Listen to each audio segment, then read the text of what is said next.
buenos días, René. Gracias por darnos esta entrevista para Por el Socialismo.net, que es el vocero del colectivo Manifiesto por el Socialismo, un colectivo de militantes de Izquierda Unida, que bueno, le prestamos atención a la actualidad latinoamericana y a la coyuntura latinoamericana porque nos ha dado grandes experiencias durante las últimas décadas, ¿no? En concreto, incluso dentro de este siglo hemos tenido no solo las del siglo pasado, que también hubo grandes experiencias, sino las que ha habido ¿no? Y bueno, tú eres una persona que has estado entre los dos mundos, ahora resides aquí en Euskadi, hemos estado hablando antes y has sido incluso cónsul de Bolivia por un breve periodo, pero lo has sido. Tu familia incluso desciende de aquí, es decir, que has hecho un viaje como de ida y vuelta y bueno, queríamos aprovechar, ya te conocemos, te hemos oído en otros ámbitos y nos parecía muy interesante poder compartir contigo esta breve conversación y nada, al grano, ¿no? René, te pregunto que lo que nos llama la atención, ¿no? Ahora seguramente en comparación con lo que estamos viviendo aquí en el Estado español, ¿no? Con el resultado electoral que hemos tenido, ¿no? Que Pedro Sánchez, incluso algunos otros compañeros de la izquierda hablan de la ola conservadora, ¿no? Bueno, parece que en Latinoamericana lo que ha habido en el último periodo es al revés, ¿no? Una ola que podríamos definir de izquierdas, popular, progresista, cualquiera de esos vocablos, ¿no? Seguramente todos mezclados entre sí para definirlo. Bueno, cuéntame cuál es tu percepción de ese proceso y si piensas como nos aparenta aquí, que es un proceso más o menos general o extendido en el continente.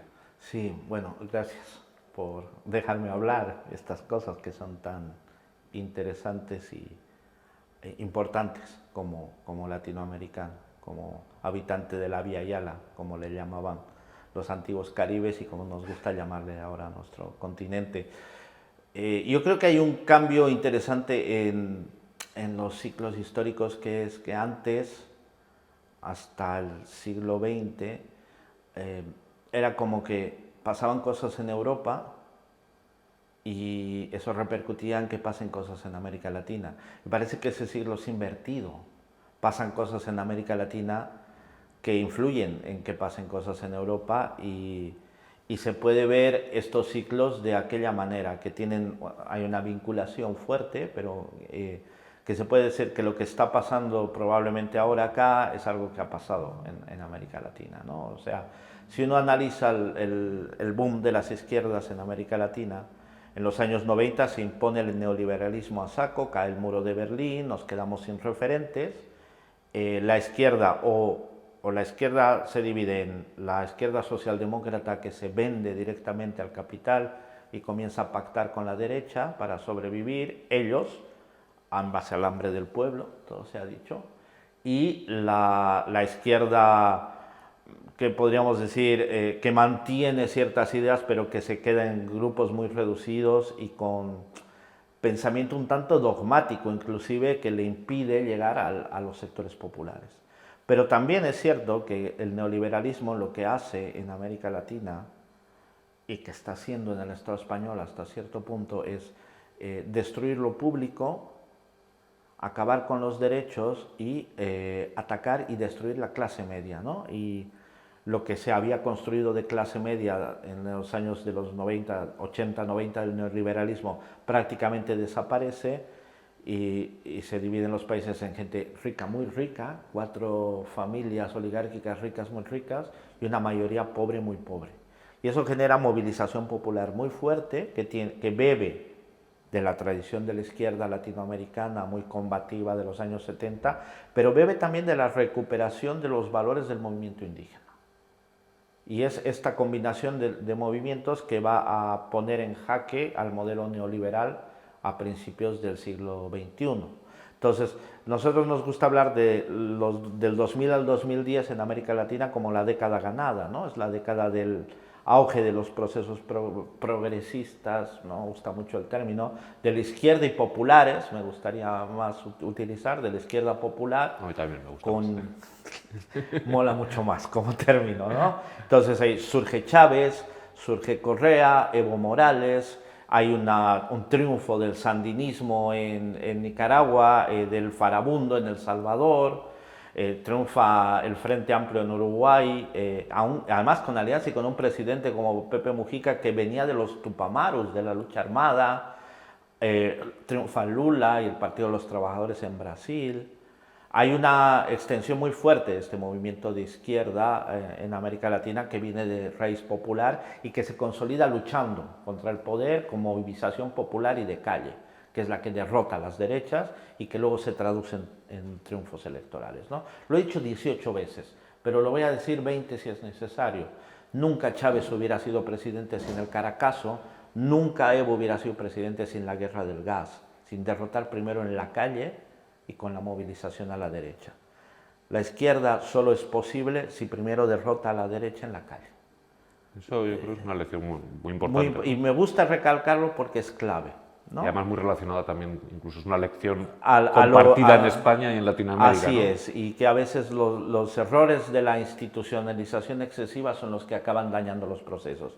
Este proceso de 10 años lleva avances muy importantes en América Latina en reducción de la pobreza. El continente es el que más reduce la pobreza en el mundo, de igualdad, de incorporación de sectores indígenas que estaban olvidados.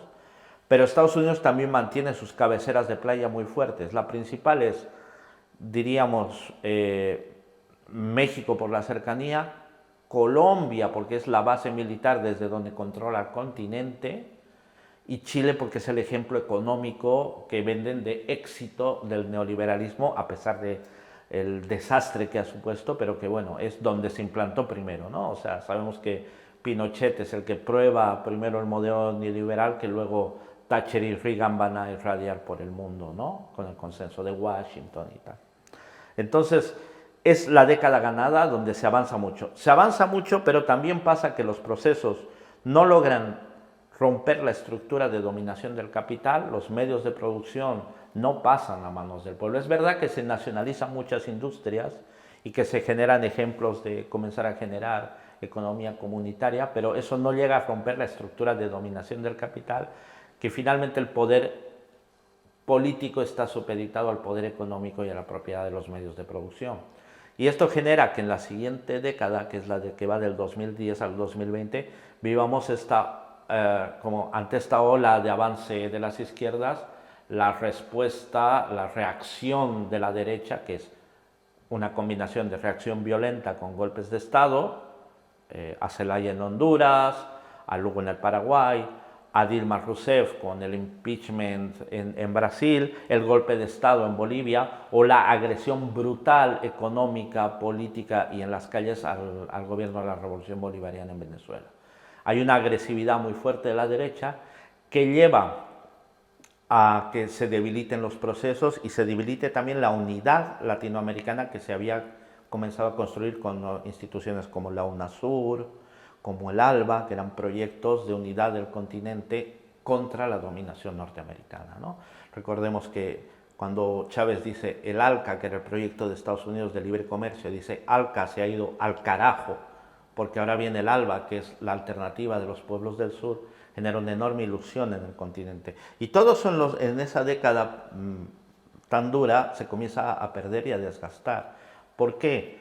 Porque los cambios, eso es un análisis personal, no son lo suficientemente profundos para derrotar a las oligarquías, porque Estados Unidos ataca y agrede, porque el poder mediático que tienen las derechas oligárquicas le permite un control tal de la información y del discurso que va permeando el sentido común de la gente hacia posiciones reaccionarias, que son cosas que se pueden analizar también acá, que tienen que ver con lo que pasa en el Estado español, ¿no?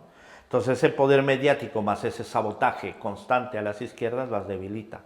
Y ahí se da el triunfo de Macri, por ejemplo, también en Argentina, ¿no?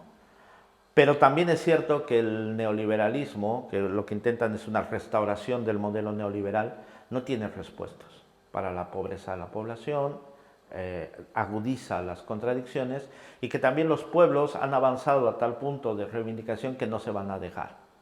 Y comienzan a darse movilizaciones muy potentes que hacen que después de la década ganada del 10, la década, digamos, de debilidad, de repliegue del 10 al 20, a partir de 2020 hay una nueva ola de movilización popular. Eso te quería preguntar, ¿no? Es decir, Vivimos el momento, la década positiva, por así Sí. definirla, ¿no?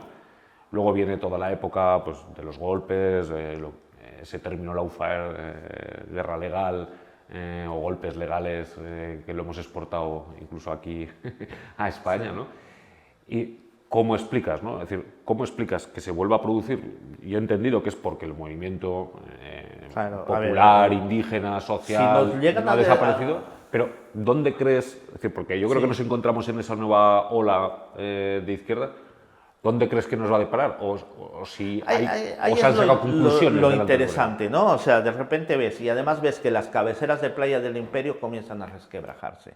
Que el gran movimiento popular en Chile, que además con un coste muy grande, porque no hay que olvidar que en Chile hay más de 300 jóvenes que han perdido los ojos por la guerra contra las fuerzas represivas de origen pinochetista, ¿no? Que no se han desmontado.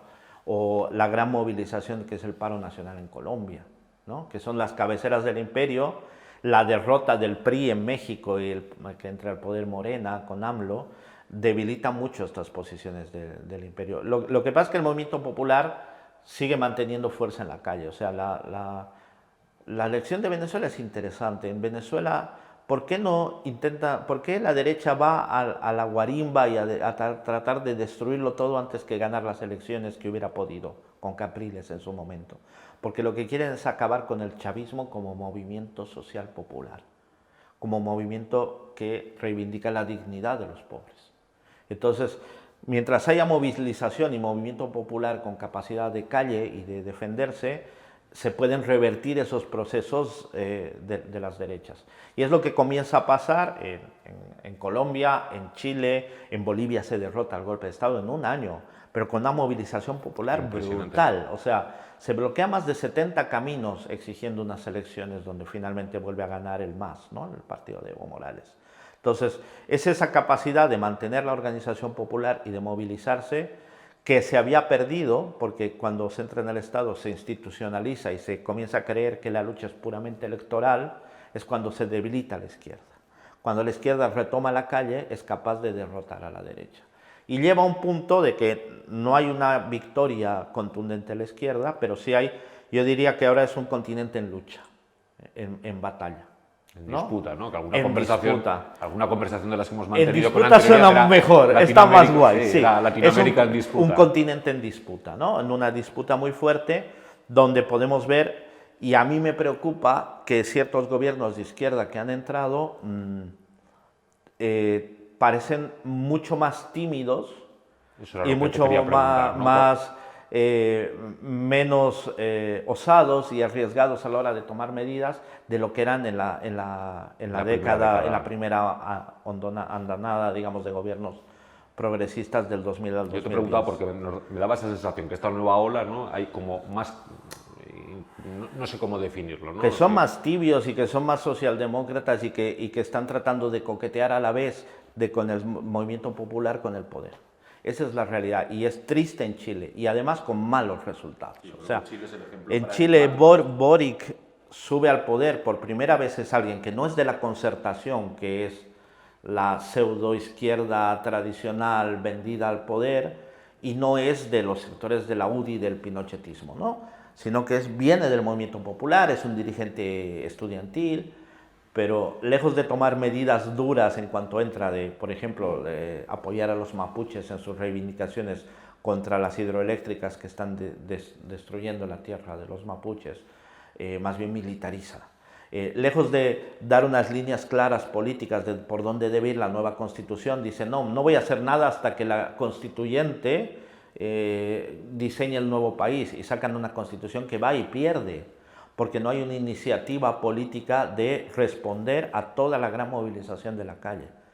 Entonces, lo que genera eso es un debilitamiento, y lo que sí se ve es donde se debilita la izquierda por su propia inoperancia y debilidad, es que lo que se va fortaleciendo es una derecha más dura, más radicalizada, fascista. O sea, que combina, y eso es curioso, bueno, no es fascista en términos tradicionales, ¿no? Sí, un poco como el fenómeno de Vox aquí, ¿no? Que no lo puedes definir como un partido fascista, no, porque pero sí una derecha radicalizada. Es fascista en lo social, pero es ultraliberal en lo económico, que esa es la combinación, ¿no? O sea, claro, la falange tradicional española era estatista, ¿no? El fascismo italiano, ¿no?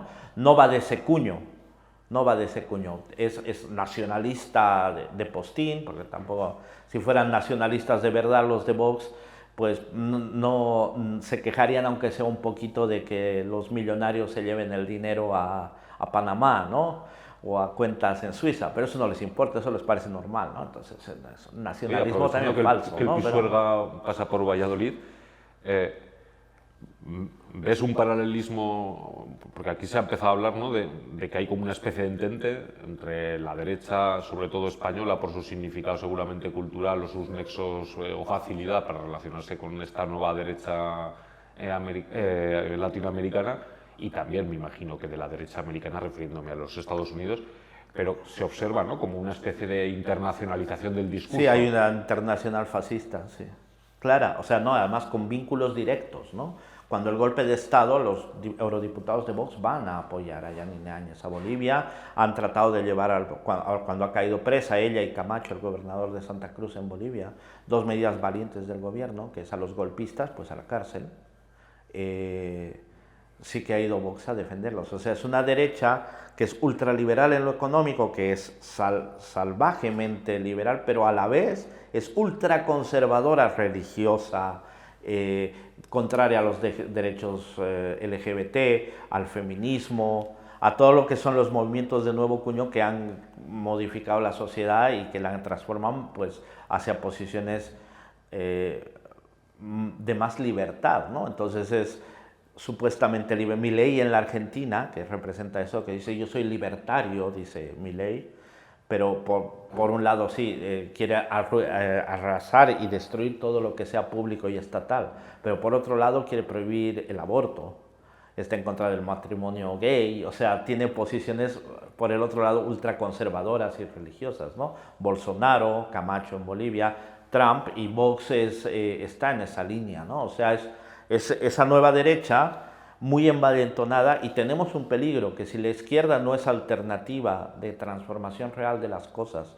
y no engancha a los sectores populares en un proyecto que ilusione de transformación y más bien decepciona a los sectores populares que la han aupado con mucho sacrificio, claro, ante ese vacío y ante el empobrecimiento, los sectores populares pueden virar hacia ese lado, porque es un discurso muy fácil de digerir y de comer, que es una demagogia muy fácil, ¿no? O sea, acá la culpa la tienen los moros, los sudacas que vienen a robarte tu trabajo. En la Argentina Milei también carga contra los bolivianos, los paraguayos. Hay líneas comunes, ¿no? La derecha no necesita ilusionar, la derecha se basa en el odio y el miedo como, digamos, banderas emocionales, porque la disputa no es solo racional, es también emocional. A veces la izquierda se pierde en eso, ¿no? De creer que en Bolivia decían, oye, la economía está bien manejada y la gente es menos pobre que nunca, ¿por qué de repente la derecha nos derrota con un golpe de Estado? Porque el miedo como factor y el odio son dos cosas que movilizan mucho y que la derecha mueve. Como nosotros miedo y odio no podemos manejar como factores, pues tenemos que ser capaces de generar esperanza y ilusión en un pasado, en un futuro distinto, en una transformación radical de la sociedad. Y cuando las izquierdas no son capaces de plantear esos horizontes, estamos haciendo el camino a la derecha. Por eso necesitamos izquierdas valientes y radicales. Radicales en el sentido de ir a la raíz de los problemas. La raíz de los problemas es el sistema capitalista. Y mientras las izquierdas no tengan el valor de enfrentar y confrontar al sistema capitalista, a la propiedad privada de los medios de producción, o sea, no estoy hablando de que una persona tenga su piso y su coche, que eso es lo más normal del mundo, o esa tontería de eres de izquierda y tienes un iPhone, esas idioteces no. Eso tendrá derecho un trabajador que trabaja y se lo compra, se podrá comprar eso lo que le dé la gana, con el fruto de su trabajo. No estamos hablando de eso, sino de la propiedad privada de los medios de producción. Incluso de los grandes, ¿no? Porque porque incluso se podría combinar los grandes medios productivos incluso pues, con otras estructuras económicas, comunitarias, cooperativas, ¿no? Por ejemplo, o sea, por no ahí también necesariamente, y eso yo creo que es un aprendizaje de tiempo, no necesariamente la izquierda tiene que ser completamente estatista como la experiencia del socialismo europeo, de la Europa del Este del siglo XX, ¿no? O sea, se puede hablar de otros modelos, pero que quiebren con el capital, o sea, la propiedad comunitaria de los medios de producción, por ejemplo, ¿no? Que se puede avanzar hacia eso. Hay experiencias ricas del movimiento Sin Tierra en el Brasil, de los zapatistas en México, de las propias comunidades en Bolivia que están generando empresas comunitarias, de, bueno, pues, qué sé yo, en Colombia, de los indígenas y las negritudes. Entonces, un modelo de sociedad donde haya propiedad comunitaria de los medios de producción, de que los grandes recursos naturales estén en manos del Estado, porque la electricidad, el agua, inclusive yo diría las telecomunicaciones y el Internet, que son derechos básicos de la población, a esta altura tienen que estar en manos del Estado, tienen que ser públicos. Incluso el sector financiero, ¿no? Yo creo que la banca tiene que ser pública, pero claro que sí. ¿Cómo no? O sea, tiene que haber una banca pública porque el democratizar el acceso a los recursos económicos también es una función del Estado. Y no puede ser que, claro, vivimos en un mundo donde la concentración, bueno, sí, ya lo veía Lenin, ese señor se enteraba y cuando hablaba del imperialismo como fase superior del capitalismo, sí que hablaba de que esta conjunción del capital financiero y el capital, digamos, puro y duro, empresarial, industrial, que lleva esa concentración y va a generar un poder tal que ese es el imperialismo, o sea, es el poder de esas grandes multinacionales que tienen mucho más poder que los estados. De hecho, yo creo que la cosa ha llegado más lejos de lo que Lenin yo creo que, claro, no sé, exacto, o sea, si tú analizas la Unión Europea, es un lobby de putos banqueros que hacen lo que quieren, es un lobby de banqueros, es un lobby de banqueros que ha metido a Europa en una guerra, donde no gana el pueblo europeo nada en Ucrania, donde el pueblo ucraniano está siendo bombardeado por todo lado y donde se mantiene una guerra, en vez de ser un factor de paz, Europa podría ser, la Unión Europea podría ser un factor de negociación y de paz, es un factor de atizar esa guerra que lo único que genera es pobreza y empobrecimiento de las clases populares europeas, o sea, y enriquecimiento, claro, de quienes se aprovechan la guerra para ganar más dinero, ¿no? Iberdrola, Repsol, pues sí, están ganando mucho dinero. El pueblo se está empobreciendo por financiar y apoyar una guerra imperialista de la OTAN que lo único que busca es frenar que el mundo sea más multipolar, ¿no? O sea que ante eso, pues nuestra rebeldía total y una izquierda valiente que confronte esas cosas, que diga, sea capaz de decir de frente, es que yo a eso no le juego, yo no le juego a que suba el gasto militar.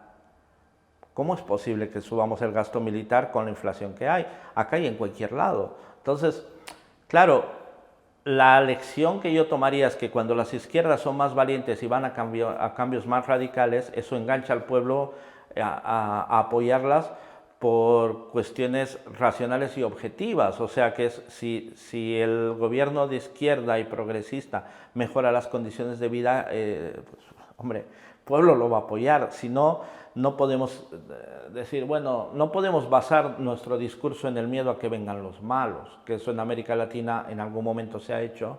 Tenemos que mantener estos gobiernos de izquierda porque si no viene la derechona que es feroz aquí en España y es malvada, entonces tenemos que tragar sapos y tragar carros y carretas a nuestros gobiernos progresistas para que la derecha no nos coma. No, lo que tenemos que hacer es exigirles que como gobiernos de izquierda gobiernen por la izquierda, gobiernen para el pueblo y para los trabajadores, y gobernar para el pueblo y para los trabajadores implica gobernar contra el gran capital y contra la banca. René, una pregunta te voy a hacer, yo creo que para concluir, porque creo que llevamos ya un ratito de conversación, muy interesante.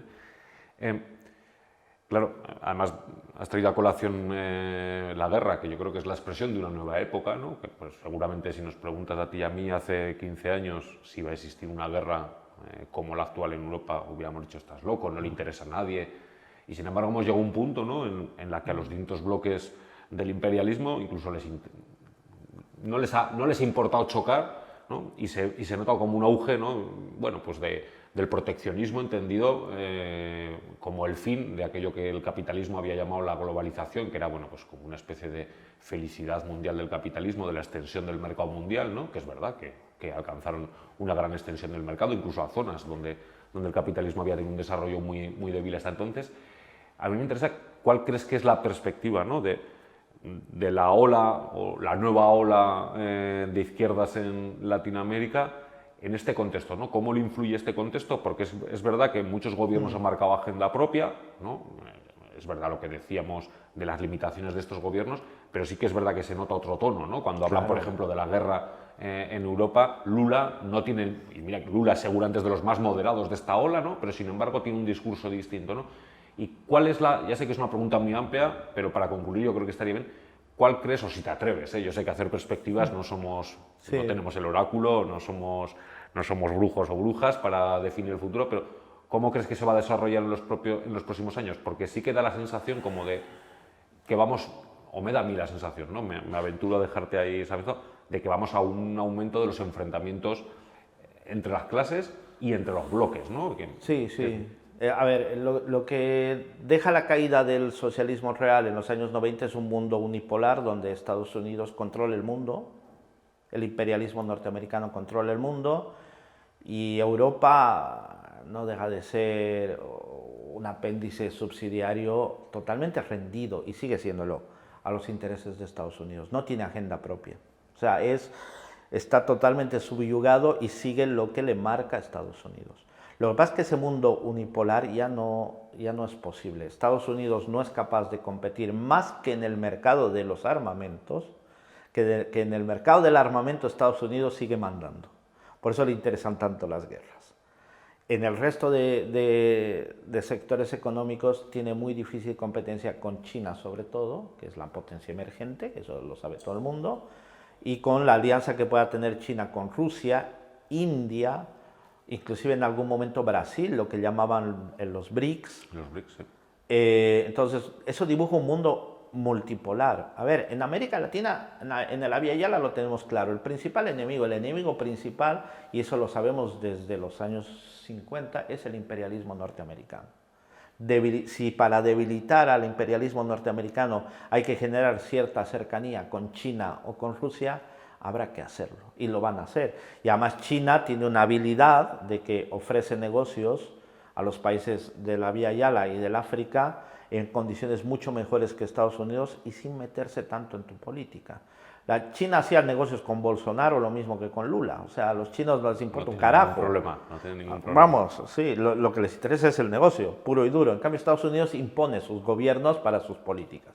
Entonces, es verdad que América Latina, para sobrevivir, lo primero tiene que fortalecer la integración. Por eso es muy bueno la señal dada por Lula ahora en el UNASUR de tratar de recuperar la unidad latinoamericana, es muy importante. Entonces, primero que tiene que unirse como bloque, segundo con una perspectiva distinta, que es no como la Unión Europea, que es una unión a través de la competencia y el mercado, sino una unión a través y en base a la solidaridad entre los pueblos, la solidaridad como decía el Che, como ternura entre los pueblos.